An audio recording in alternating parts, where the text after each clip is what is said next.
Thank you, Jess. Maybe the first virtual CNC meeting. I know it's the first one for the textile. It might be one of the first ones that I've ever attended. I know that. So in the top left corner, if you're looking at the same screen I am, is the chair of the Regatta, Jess Murray. Jess Murray's going to wave to us. And on the other side of me is Peg Landry. She is waving, and Howard Meisner is our U.S. rowing chief referee. My name is Carl Popolo. I'll be the MC for the night. I'll walk through some of the talking points. If you've been to a textile, this is going to pretty much run the same route as previous CNC meetings have done. So we'll go through any schedule changes, launching at the main docks, and then a little safety message from Howard, and we'll naturally take your questions at the very end. So without further ado, now all of a sudden I have to become a Zoom expert. And where'd it go, Jess? It's coming. Do you want me to share? Do you want me to share my screen? I'm good. I'm good. Okay. I'm good. Screen number 2, share it. And you should be seeing the CNC notes in my Google Drive. Is that correct? Yes. Now all of a sudden I can't see anybody, so I'm counting on Jess to be my eyes to any hands that are being waved. So I just went through the introductions. The TRR board should be present at some point. You might all know Karen Scammell. She's a past president of the MRRA, currently president of the TRR. MRRA President Dottie Simonian is on the TRR board, as well as our treasurer, John Ballantyne. Jay Feenan, a famous, noteworthy person in the region, and yours truly, Carl Popolo. There'll be over 120 to 150 volunteers. We'll be wearing high visibility shirts on Sunday. So if you don't get a question answered today at the CNC meeting, put it in an email. I'm trying to be as responsive as possible with emails over the course of even up until Sunday morning, depending on how quickly I get settled at the venue. So keep the cards and letters coming. With profuse apologies to a few of the coaches, or at least one coach who I don't know is on the call. I originally did not have the words birthday people in front of this second message there. It's just an ominous list that said, see the dockmaster on Sunday morning, followed by 5 names. So everybody, well, at least one person got real excited, parents calling him, the coach, and saying, why does the TRR want to see my child at the docks? And so the excuse I have is we've always kept these CNC notes to ourselves in past years. Now that they're public, I forgot to mention that these are birthday people. We'll be celebrating their birthday and they get a free t-shirt. So much ado about nothing, but in this woke day and age, I felt the need to clean that up a little bit. There's a Zoom poll. If you've taken it, thank you. I see 93 out of 121 people have done so far. It's valuable information to us as we try to make a better regatta year after year. There will not be attendance tonight because we've got your name, image, and likeness on the Zoom call that Jess is scurrying around to get captured on a screen capture of some kind.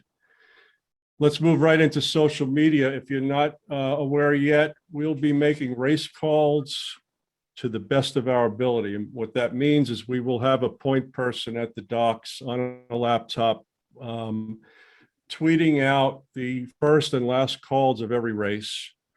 And if we're lucky, we'll have somebody at the start line telling us that the races are when the race actually goes off. So Twitter is your best piece of communications to and from the regatta operations in progress. The handle is Textile RR.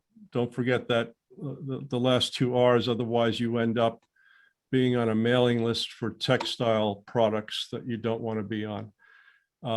We would like to and may possibly have a Zoom call, and we'll post the link if that's possible, at the docks so that you'll have visibility from wherever you are to what's going on at the docks through the Zoom session that we might have up and running for the duration of the day. And we'll let you know that's available if it's made available, and it'll also be a good place to put in questions in real time through the chat box there as well. Weather, I think, is shaping up nicely. It should. This is 3-day-old weather, but I think it's slightly improved since I last checked. 66 during the day. The rain is supposed to hold off until later that night.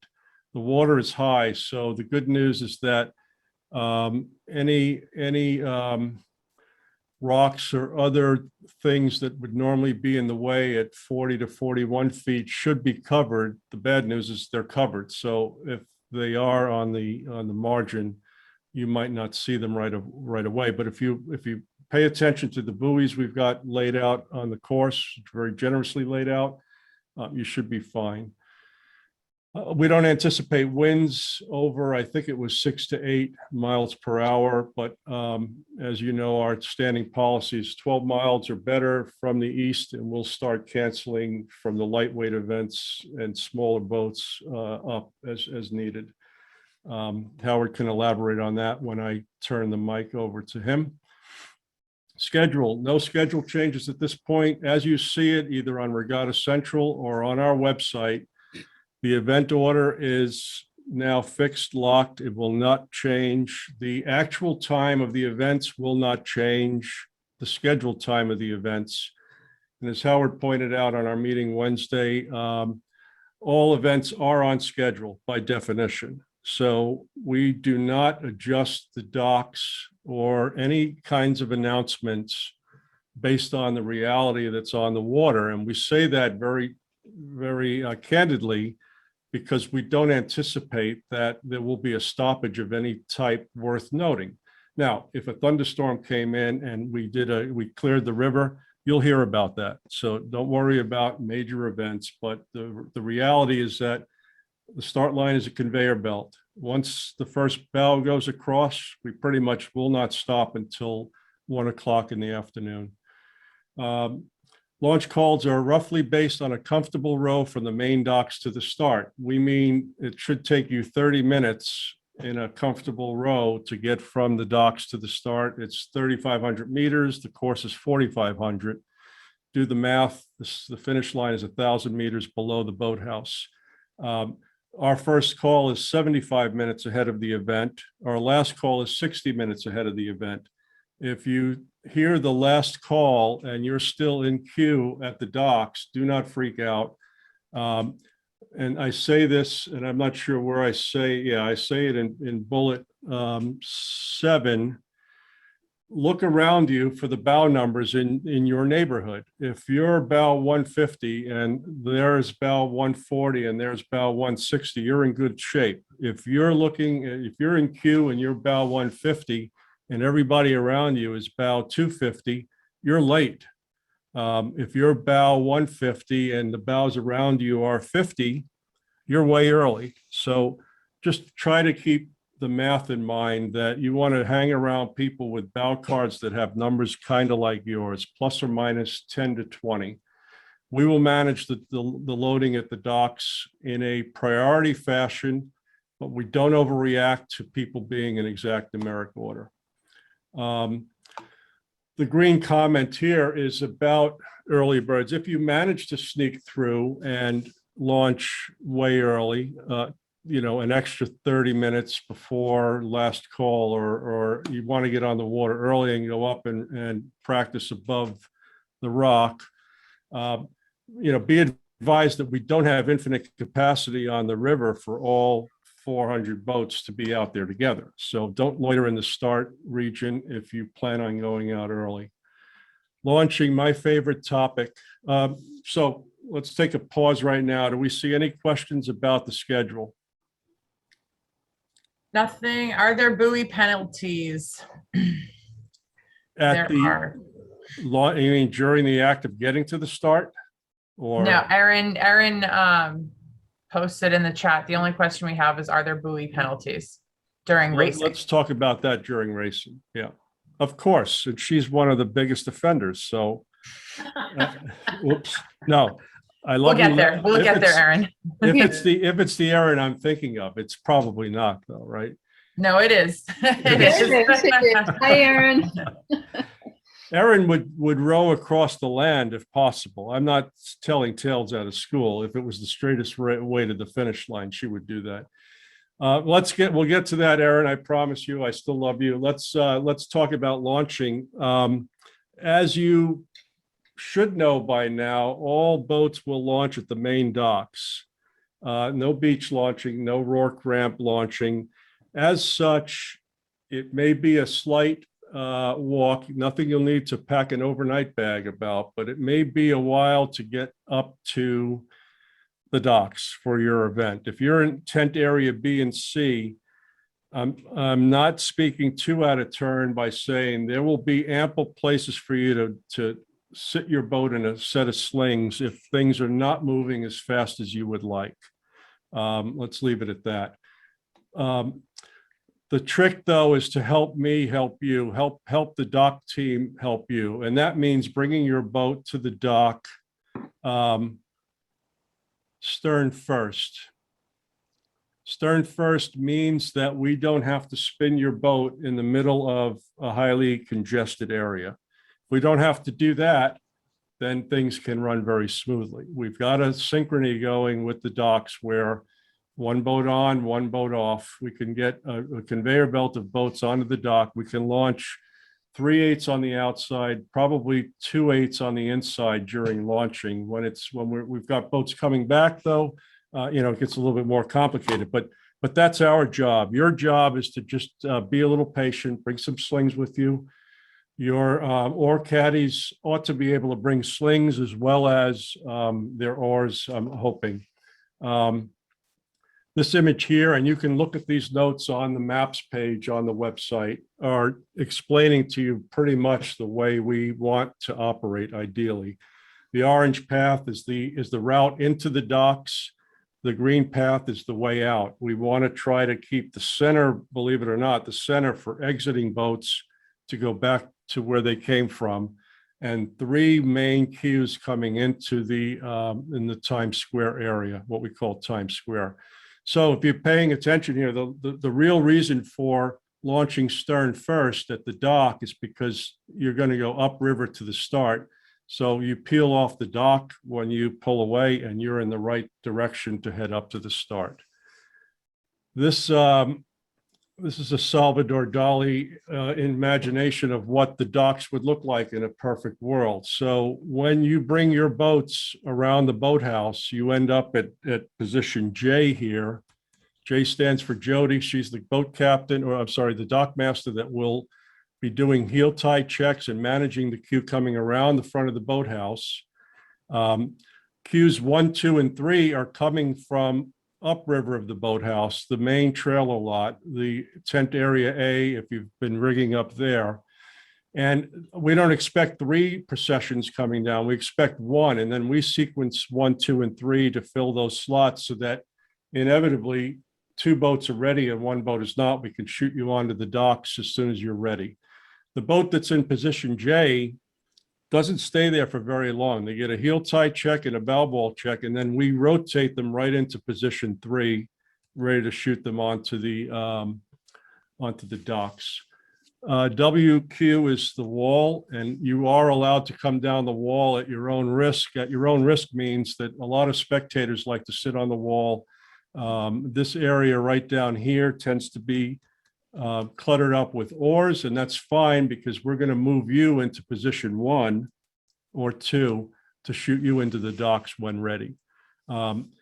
We manage the process. If there's a returning event, we will have boats coming off. You'll need to sit in slings or overhead, however you at waist, however you want to comfort your teams, because we really can't keep putting boats on the dock while many are returning. But that's our problem with the lower dock master. We want to manage the in and out so that it's not too bad either way. Again, you can help us with the safety issues. Bring us a clean boat. A clean boat means the bow lady has a bib on her back, his back. because that's the best way for the boat to be identified if the bow card can't be read. All the heel ties, that's the number one violation, not violation, number one frustration every year are heel ties that are not affixed to the bottom of the boat.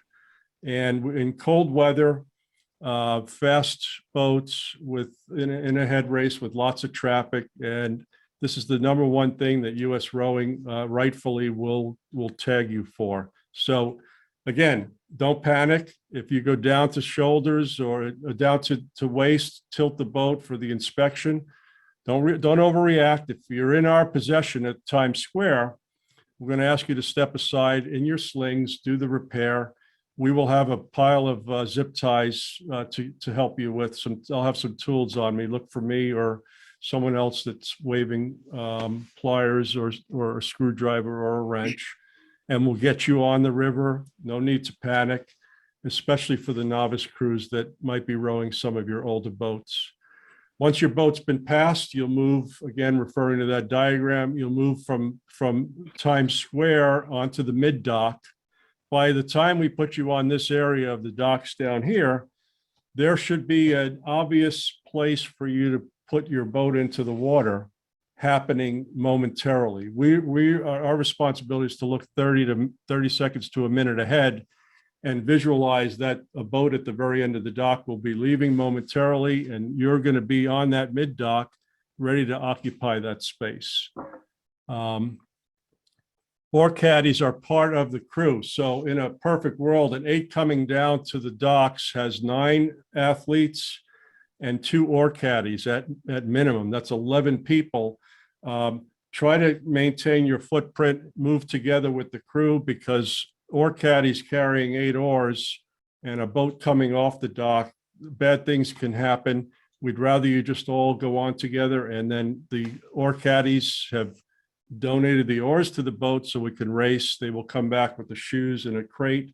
The shoes can stay up by the where the oars normally are parked on the venue near the docks. Carl, So- can I jump you forward just a little bit, Please. because I don't want to spend too long on the docks. Yep. But those maps are excellent. So people, please take a moment and look at those maps before you come down and share them with your coxswains that aren't on the meeting. I do want to really make note of this text in red highlighted here.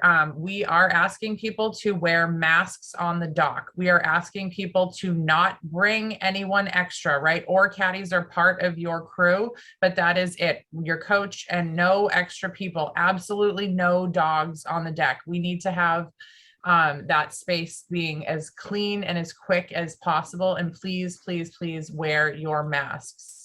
Carl, I do want you to talk about what's in the green text right here and show them what that means exactly. Yep. That is actually, I'll move along. You've covered the pets, and I mentioned earlier, note the bow numbers in your neighborhood so that you can get a feel for whether you're early or late. When on the water, this is actually Howard's comment from 2 years ago. Do not stop your boat in the travel lane perpendicular to the flow. You are now essentially blocking all the progress up to the start. It's particularly easy to accidentally do that up near the start because you're about to make the turn into the start queue, presumably. So follow the marshals, follow the crowd, so to speak, and don't be oversteering in that narrow travel lane. Is that pretty much? That's excellent. Yeah. And so the only other questions we had were, what's the time frame look like for when people can launch? How early should they start coming down? So first call, we will actually not be set up to make first call. First call will be at 6:45 for the singles in events numbers 1 through 10, more or less, because those will go off at 8 o'clock.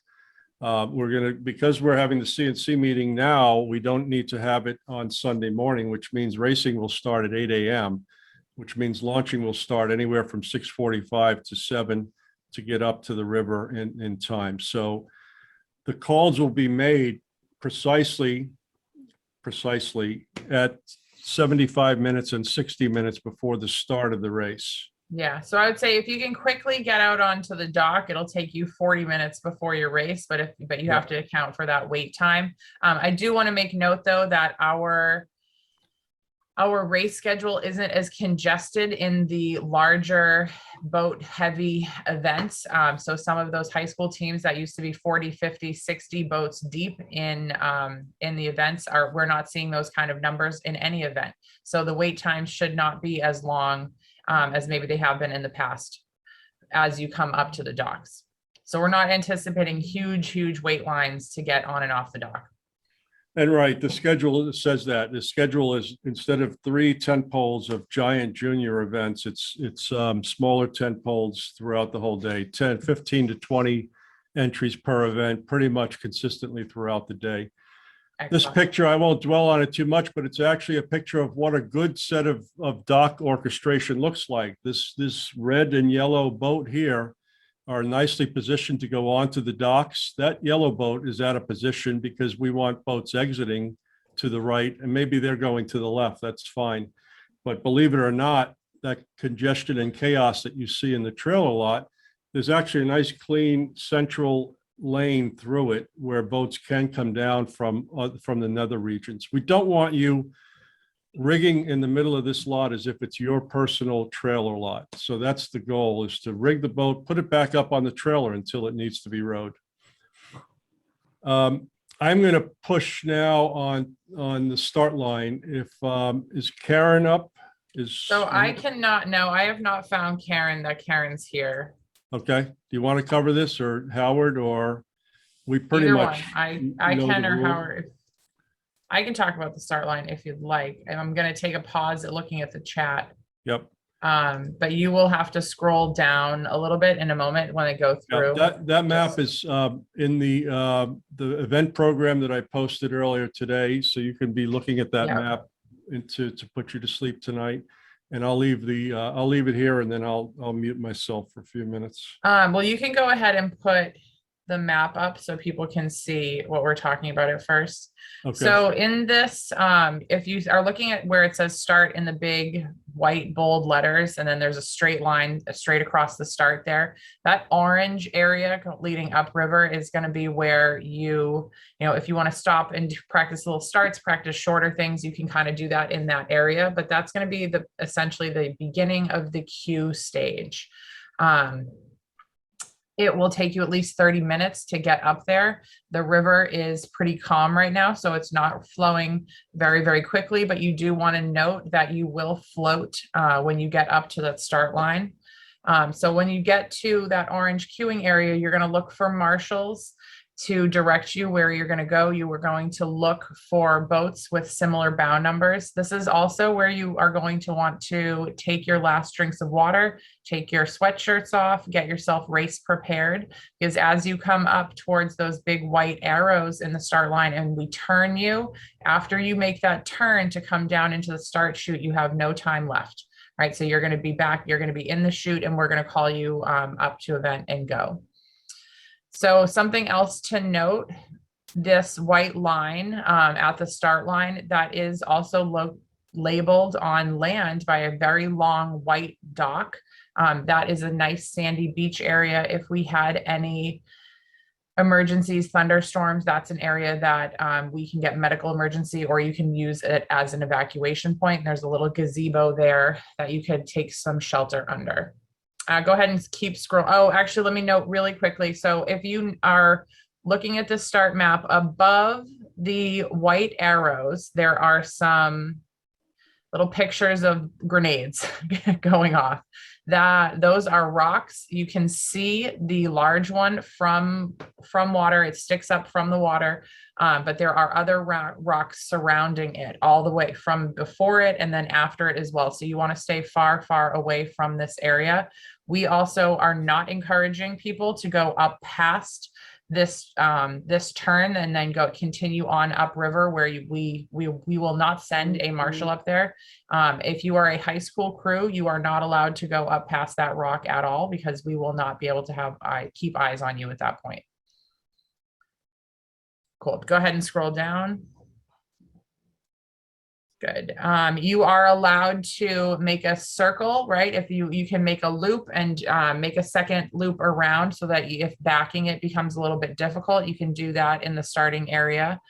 And if you have any questions, really, I need you to just reach out to the referees on the water. There are, everyone out there is there to help you and to guide you and get you through this area in a nice, calm fashion, right? So don't worry about your timing too much if you are running behind, but you have to be very vocal, right? You have to let people know who you are and where you need to be. So don't go hide somewhere if this is your first race and you're not familiar with it. We are here to help you. So please just ask us.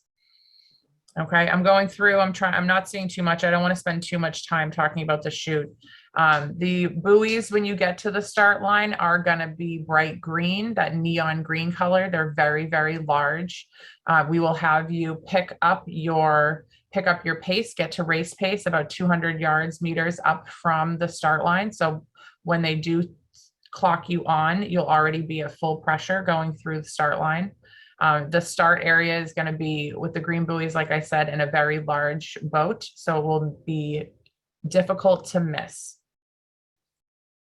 Cool. Did I miss anything else? Howard, do you have any other thoughts on the start line? Just two things really quickly. Your start command will be the bow number and the word go. There won't be a tone or anything like that. It'll just be bow number, go. And Jess mentioned the chute. Please, please, please. There is no passing in the chute. You pass another boat in the chute, that's a major violation. You're looking at a 30-second penalty. That's not how you want to start your race off. So respect the other crews up there, let them get their run up in the chute, and then chase them down on the course. There's plenty of room on the course. The only other thing I'd wanted to mention is that the flow rate is, this is not the head of the Charles. This is not the Charles River. The river flow is toward the finish. So if you stop where you are, you'll end up back at the docks in theory. So you need to keep at least a paddle going so that you're not zippering up with other boats behind you because you've stopped and now you're drifting backwards. So keep moving is the basic theme.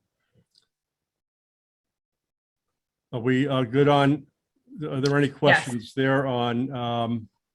No, on start line on that section, we do not have any questions. Emma Powers, I do see your question on metals and I will get to it at the end.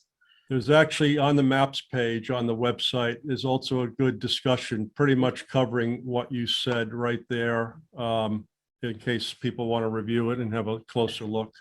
Yeah, if all else fails, all this information is on our website. And you can pull all of this up at a moment's notice. Okay, let's keep moving. No pressure, Howard. We're 2 minutes over where I thought we would be. So no problem. All yours, my friend. I'll get you caught up, Carl. Thanks, everybody. As Carl mentioned, my name is Howard Meisner. I will be your chief referee for this weekend. I will be assisted by Alyssa Bain as my deputy. If at any time you have any questions or concerns or issues, you can find either of us, usually around registration. And if we're not at registration, somebody at registration will know where we are. Couple of points to hit really quickly. Coxswains, you're in charge of your boat and you can actually help get your boat on the water much more efficiently if you check your own heel ties and bow ball before even picking up the boat. Make sure everybody's ready to go. The bowman has their bib attached and you will fly right through, get down on the dock, and you won't even be thinking about that safety inspection. It'll be so easy. We are going to attempt to maintain approximately 10 seconds of separations between boats at the start. I mentioned no passing in the chute. When you are on the course, you must yield to a crew when they are within one length of open water. So for most boats, that means if you glance back and you see another boat coming fast, in 3 to 5 seconds, they'll be on your stern. So you need to take action early. The action that you're taking is to yield the racing line. So you want to move out of the way of that faster crew. But before you do, take a quick look around. Make sure that by moving out of the way of the faster crew, you're not moving into the way of another crew that's coming down.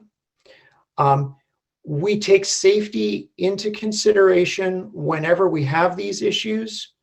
If you are yielding the line and you happen to, cross over a buoy or something, that's a safety issue. It's not going to be a penalty. So be safe out there, let the faster boat through, and we'll have a great day. If your boat does flip, please make sure to move towards the shore. We'll get marshals to you immediately, and we'll assess what needs to happen. If you want to continue rowing, just tell the marshal that you're going to continue rowing. They'll help you back into the boat and get you going again. In some cases, you may not feel comfortable rowing, or there may have been damage to the boat. The marshal will work with you to get you to shore safely. At the finish, please make sure to go through the finish.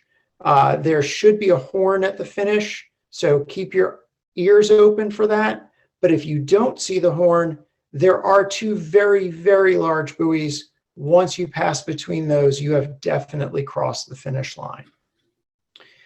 If you have an issue during your race, this is not sprint racing, so you do not have to find an official right at the finish line to discuss that issue. Bring it back to the shore, come onto the dock, let the dock master know, and then come find Lissa or myself. Just remember though, if we don't see it happen on the water, there's nothing we can do about it. We're going to work with you to make this the best possible race that we can. Be safe, be fair, be courteous, and be kind. Please keep your comments about other crews to yourself.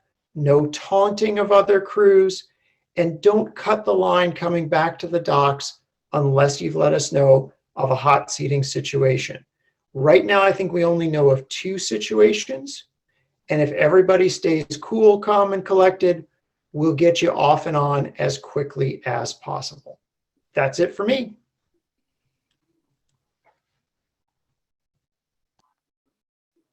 Excellent. Thank you. So Howard, did you want to go to miscellaneous quickly? Because we are very close to being done. So I did just see one question pop up, Jess, about what it means to yield to the outside. So if you could just bring the map of the course up really quickly.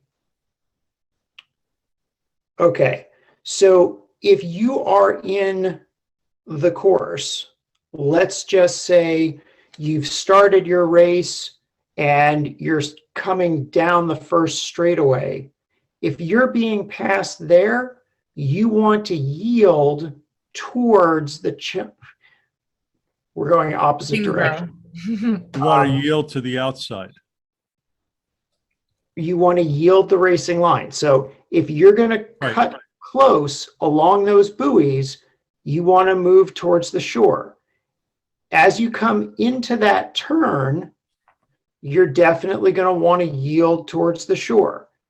If you get out here into the straightaway, where we have the typical 2,000 meter course, you could be yielding to either direction, depending on where that faster crew is coming. Does that help? And to put a finer point on it, there are really only 2 arches. There'll be banners hanging from them with marking lanes 3 and 4. Those are the designated fastest routes to the finish. Yeah, and for the newer coxswains, right, you're thinking that the most direct line, the fastest boat should have the most direct line, right? So if you are being overtaken, you want to move so that you're not going to cut across any buoys. and move away and look around you in both directions so that you're not going to hit somebody else by moving and yielding. I wanted to point out too that the oars are allowed to go over the buoys. The hull is is not in terms of a buoy violation. Right? That's correct? Still correct?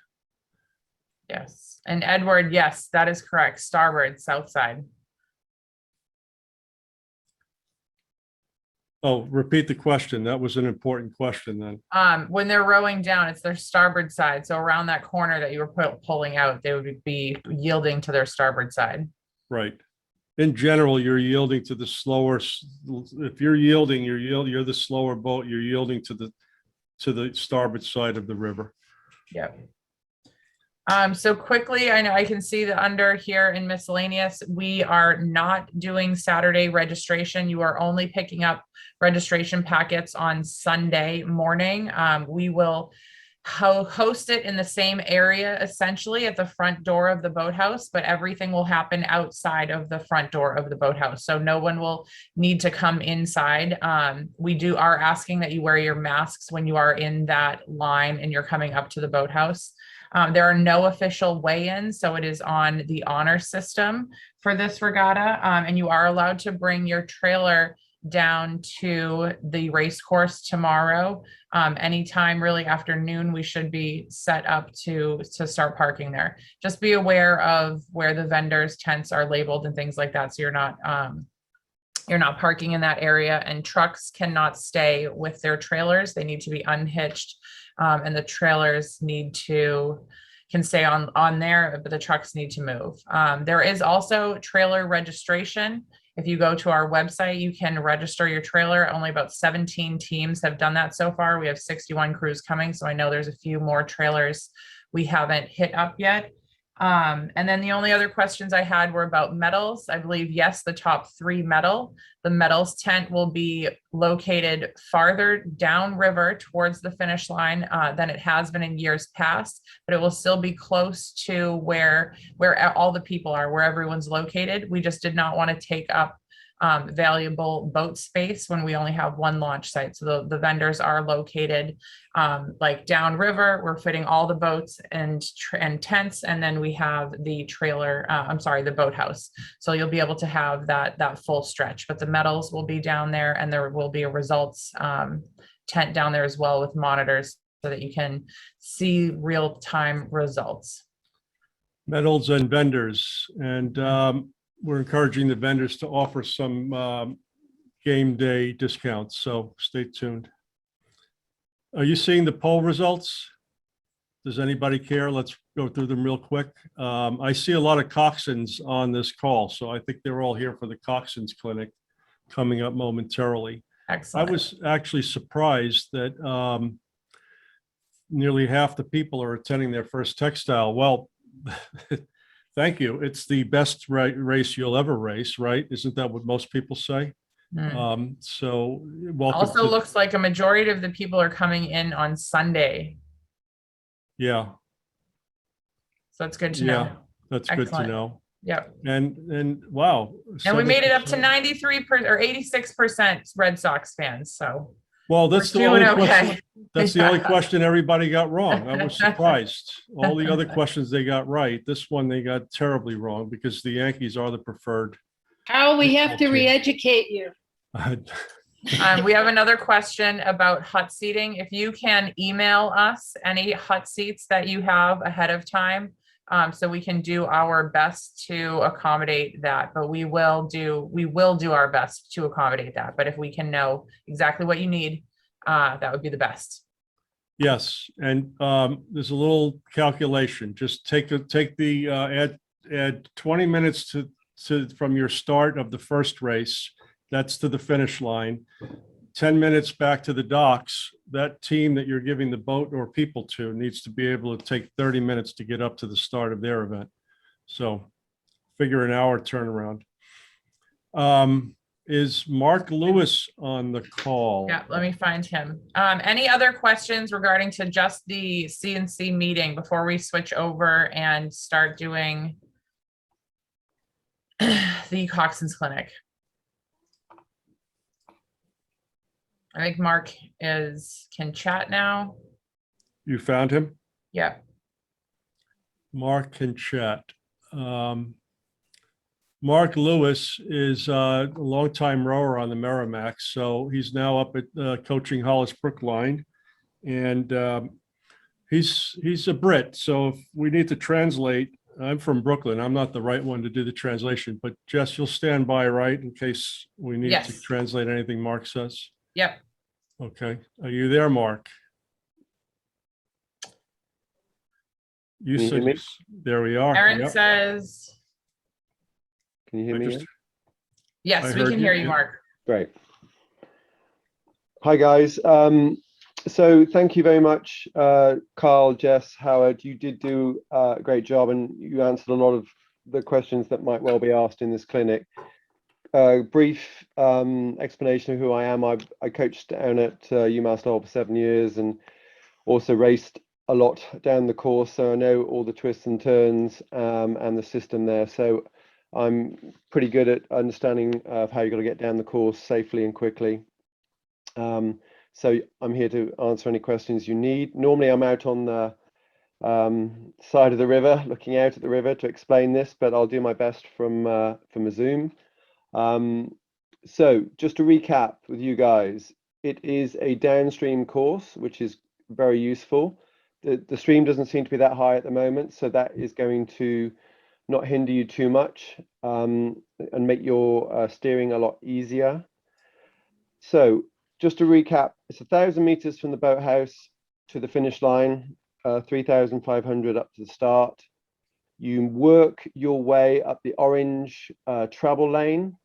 And my advice is, especially if you are a sculler or in a sculling boat where you're in reverse, to not do any bursts or high rating pieces until you've got around the big bend, because it's very unsafe to do so with the buoys separating you from the course. You've also got to remember there's other people coming down the course that may cross over. So don't go too close to those buoys and stay as close to the shore as you can, but watching out for debris under the water, or debris as you call it, which are things like logs, shopping trolleys, and anything else that you find there. So the start's been explained. You wait in the queuing area. You stay by your numbers. You spin when you're asked to. You stack up to the start line in an alternate fashion, odds and evens. And then you wait to be called on to the start. A recap, the thing that was said, the most important thing is not to overtake before you get to the start line. A lot of you will be very eager to get going. If there's a slightly slower crew in front of you, you do not want to overtake them because you'll be penalized and stopped, so you'll lose a lot of time. Coming off the start line, as you can see, the first bend, a lot of people forget that bend's there. They see the start, they get the sort of red mist, and they go for it, and they shoot straight across that first corner. So for all you coxswains, especially the newer ones and scullers, you've got to stay as close as you can to the southern shore or the starboard shore as you're coming down, and not shoot across through the buoys and hit the guys on the way up to the start. I have seen that happen, so be very careful. Once you're around that, that's the hardest part of the course, I think, that first bend. Once you're off that, head down towards the power lines, more in the middle of the river. If you're racing against Hollis Brookline, please go wide on that bend because you'll lose a lot of time. So stay as close as you can to the buoys without going over them. You don't want to get any time penalties. You come around that bend, you'll see the power lines, which is fantastic for crews going backwards because you'll see your first marker 1 mile in.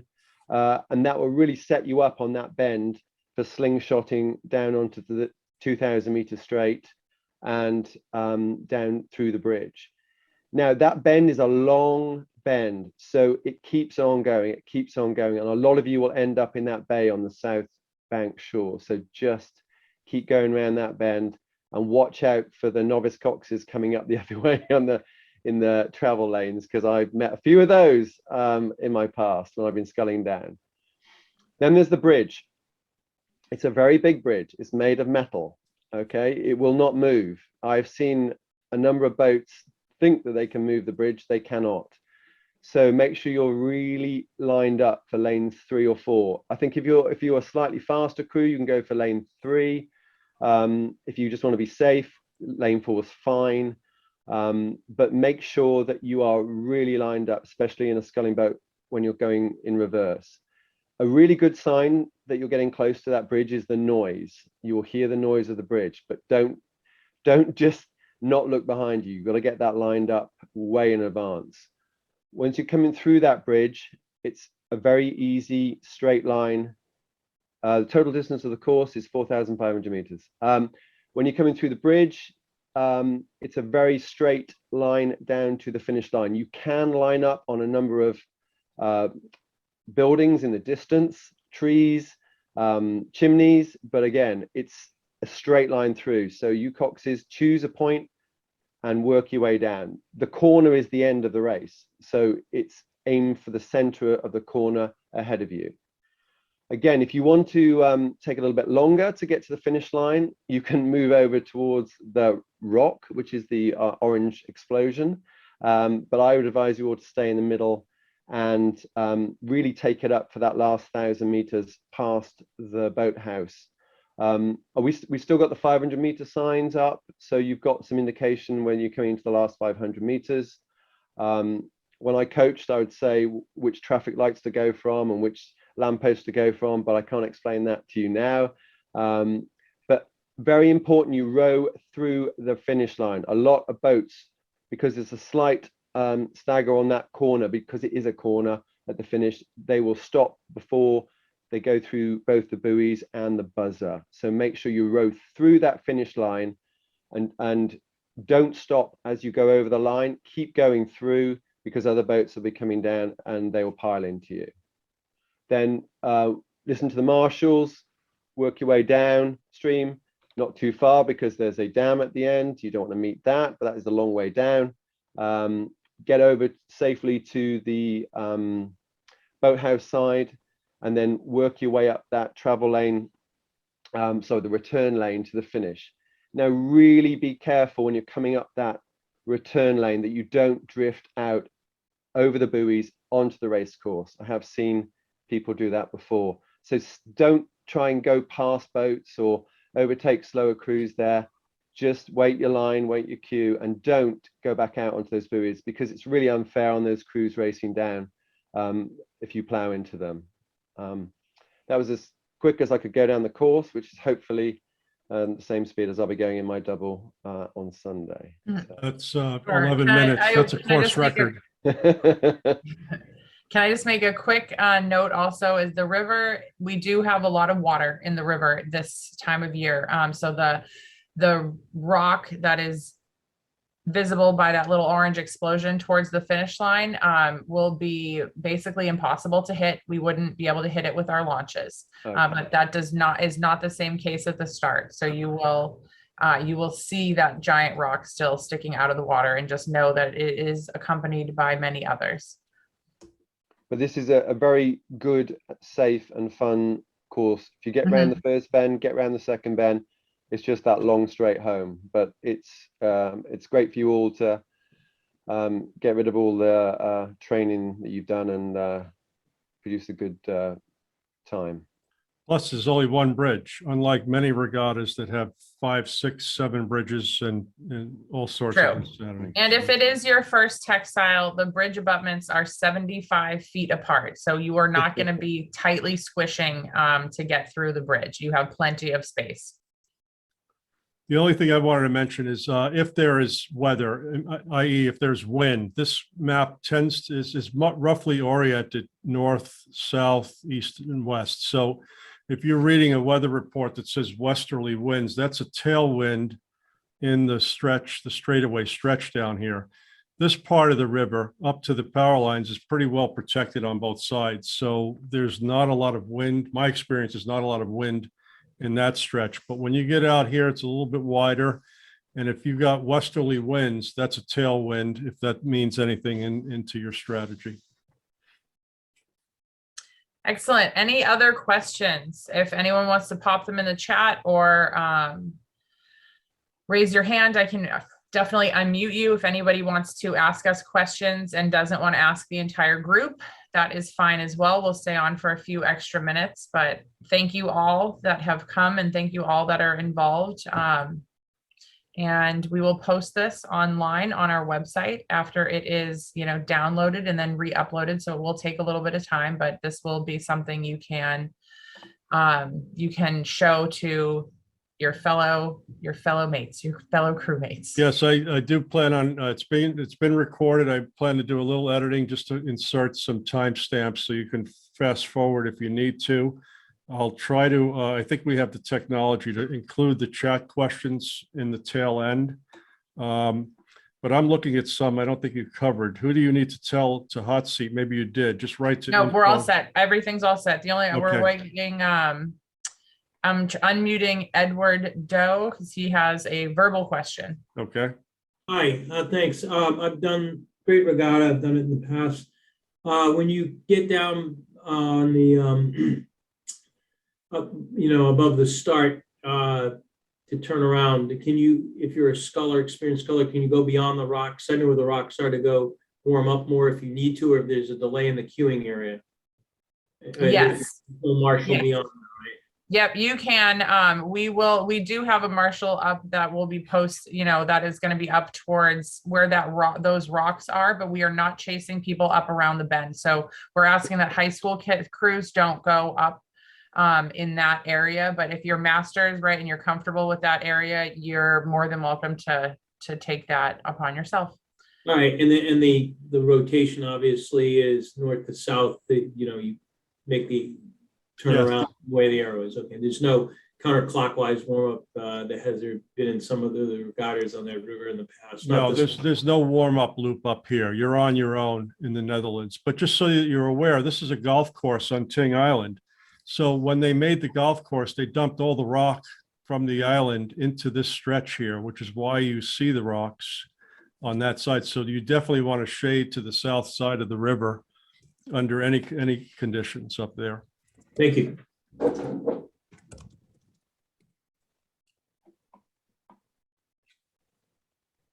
And lastly, but the regatta time will start on Sunday morning on Twitter. That's the only other thing I don't think I mentioned out of the miscellaneous section. Are we good? No other questions? So far, yep.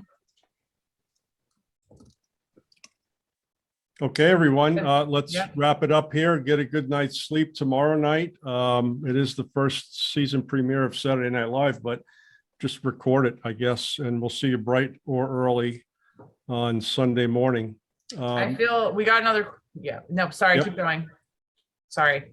We'll see you Sunday morning. We'll answer questions all day tomorrow. This video or the recording of this session, I hope to have posted later tonight, so you can send it around to those who should read it and maybe or see it. And I'll try to include an index, like I said, so you could push them to the specific part you want them to hear.